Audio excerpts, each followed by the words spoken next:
वक्फ संशोधन बिल लोकसभा में पेश हो गया है। केंद्रीय अल्पसंख्यक मंत्री किरेन रिजिजू ने कहा कि वक्फ संशोधन बिल पहली बार इस सदन में पेश नहीं किया जा रहा है। आजादी के बाद 1954 में एक्ट लाया गया। उसके बाद एक्ट में कई संशोधन हुए। हम 1945 के कानून में संशोधन के लिए बिल ला रहे हैं, क्योंकि 2013 में ऐसे प्रावधान लाए गए जिसने वक्फ एक्ट 1995 का स्वरूप बदल दिया है। किरेन रिजिजू ने कहा, आज जो विधेयक लाया जा रहा है वह सच्चर समिति की रिपोर्ट यानी जिसमें सुधार की बात कही गई थी उस पर आधारित है, जिसे कांग्रेस ने बनाया था।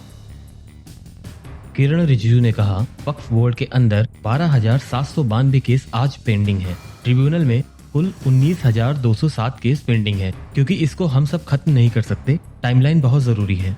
न्याय मिलना चाहिए, लेकिन समय पर न्याय मिलना चाहिए। अब हमने टाइमलाइन सेट कर दिया है। अपील 90 दिन के अंदर 6 महीने के अंदर डिस्पोजल होना चाहिए। कांग्रेस सांसद केसी वेणुगोपाल ने वक्फ बोर्ड संशोधन बिल पर ऐतराज जताया है।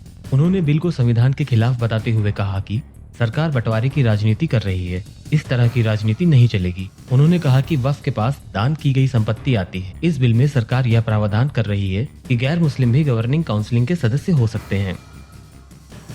डीएमए के सांसद कनिमोझी करुणानिधि ने कहा कि इस बिल के पास होने के बाद नॉन मुस्लिम भी बोर्ड के सदस्य बन सकेंगे, जो गलत है। उन्होंने कहा कि कोई पसंद नहीं करेगा कि जो आपके धर्म का नहीं है वो आपके धर्म में हस्तक्षेप करे। इस बिल के माध्यम से विशेष समुदाय को टारगेट किया जा रहा है।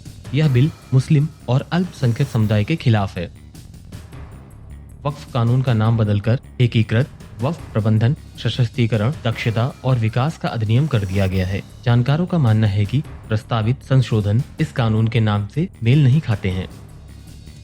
सरकार का दावा है कि ये संशोधन कानून में मौजूद खामियों को दूर करने और वक्फ की संपत्तियों के प्रबंधन और संचालन को बेहतर बनाने के लिए जरूरी है। वक्फ में ये रुचि इसके तहत आने वाली बड़ी संपत्तियों की ओर भी इशारा करती है। वक्फ की 8,72,000 संपत्तियां और 3,56,000 जायदादें कुल 9,40,000 एकड़ जमीन में फैली हुई है। रक्षा मंत्रालय और भारतीय रेलवे के बाद अगर सबसे अधिक संपत्तियां किसी के अधीन हैं, तो वो वक्फ ही है। वक्फ कानून में प्रस्तावित बदलाव के मुताबिक सर्वे करने का अधिकार जिला कलेक्टर या डिप्टी कमिश्नर को होगा। केंद्रीय वक्फ परिषद राज्यों के वक्फ बोर्ड में 2 गैर मुस्लिम प्रतिनिधि होंगे। बोहरा और आगा खानी समुदायों के लिए अलग वक्फ बोर्ड बनेगा। वक्फ बोर्ड का रजिस्ट्रेशन सेंट्रल पोर्टल पर मुतवल्ली को देनी होगी खातों की जानकारी। संपत्ति वक्फ की है या नहीं, ये फैसला अब वक्फ बोर्ड नहीं करेगा। वक्फ ट्राइब्यूनल में 3 के बजाय अब 2 ही सदस्य होंगे। ट्राइब्यूनल के फैसले को 90 दिन के अंदर हाईकोर्ट में चुनौती का प्रावधान होगा। 12 साल से वक्फ की जमीन पर कब्जा करने वाले मालिक बन सकते हैं। संशोधन विधेयक के उद्देश्यों और कारणों के अनुसार वक्फ को कोई ऐसा व्यक्ति भी संपत्ति दान दे सकता है जो कम से कम 5 सालों से इस्लाम का पालन करता हो और जिसका संबंधित जमीन पर मालिकाना हक हो।